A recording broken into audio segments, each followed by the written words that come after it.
Welcome to Overwatch. This time we're going to be talking about the newly added arcade to the PTR, mostly about the 1 vs 1 and 3 vs 3 game modes.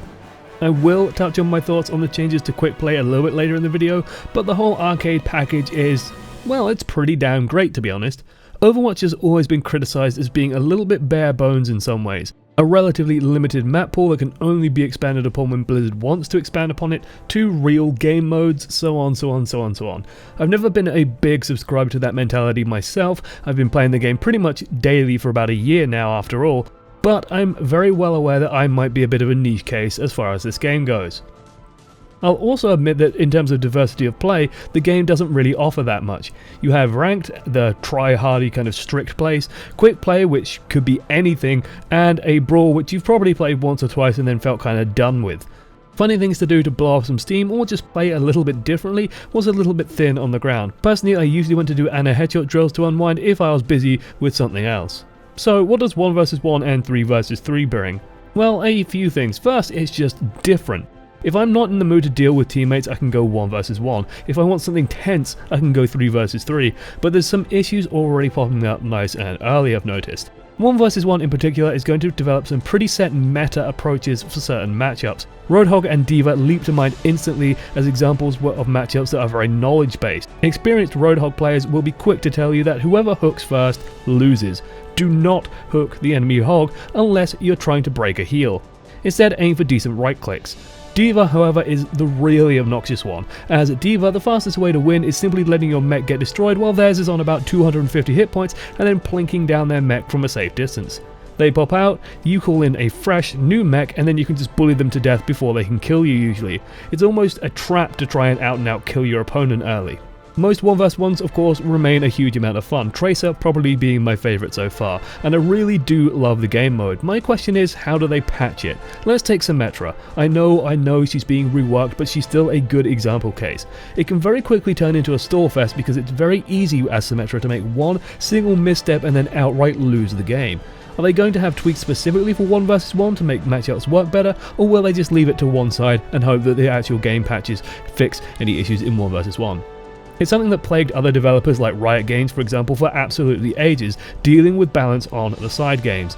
Honestly, I am fine with them splitting up balance. For example, I played in a 3 vs 3 where the Mercy managed to stay alive long enough to self-heal and plink away with her pistol against a Bastion of all things to build up a Resurrect. That 1 second before she gets healing regeneration felt incredibly powerful there.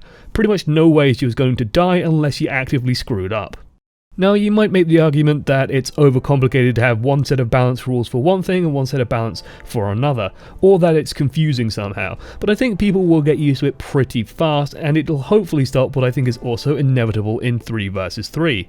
Meta.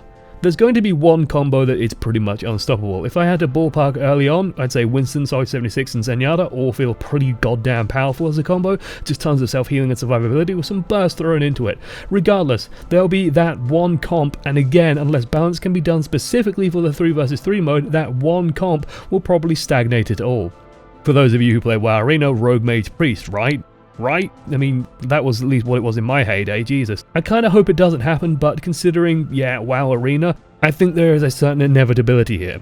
I know with WoW they've gotten PvP talents in and all that to now to try and do some of the balance issues separate from PvE gameplay, but again, Blizzard have generally been slow to add complexity in terms of balance, as in they've generally tried for simple answers first, the result being that 3 vs 3 could be quote unquote solved or fixed for the meta for a good while if it does set in.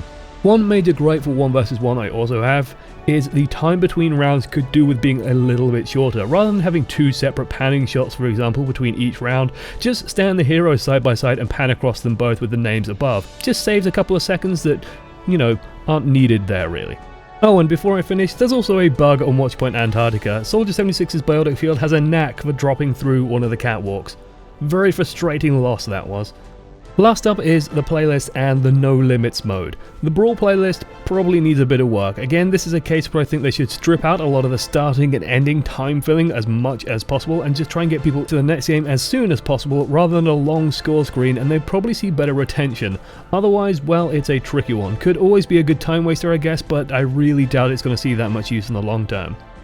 No limits though, oh boy, that's a big argument. So the argument I usually see against no limits being where it is this. Keep quick play as it is now, and then put the hero limited quick play into the menus, because what Blizzard have said before is that they don't want to hide things behind several menus, and right now it takes about 3 clicks to get to no limits mode, so it's always going to be the smaller game mode.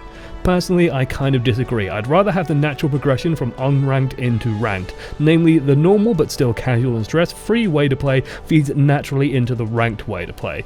This is where I also put on my snob hat and say that, well, one hero limit just plays better.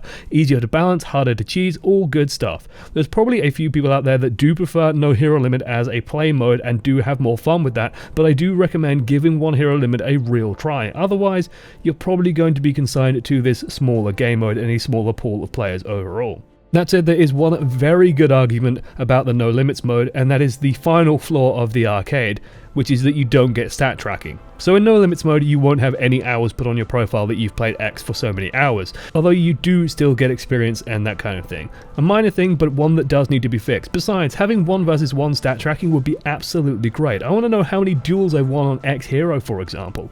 Oh, final flaw actually, get them into custom games as fast as you can, Blizzard. I want 1 versus 1 against my friends, I want to see pros doing 1 versus 1 tournaments, it could be super cool. I think that's about it from me. I want to talk about Sombra specifically in the next video probably, so I'm going to do that then. Honestly, she's more balanced than I was expecting. Very territorial girl, that one. I'll also talk about the OW League at some point as well, but I'm busy trying to collect as much information as I can, and I probably still want to talk to a couple of pros I know about their thoughts on it. Anyway, let me know how you guys have found the PTR if you've managed to get into it and spend some time on it. Toodles.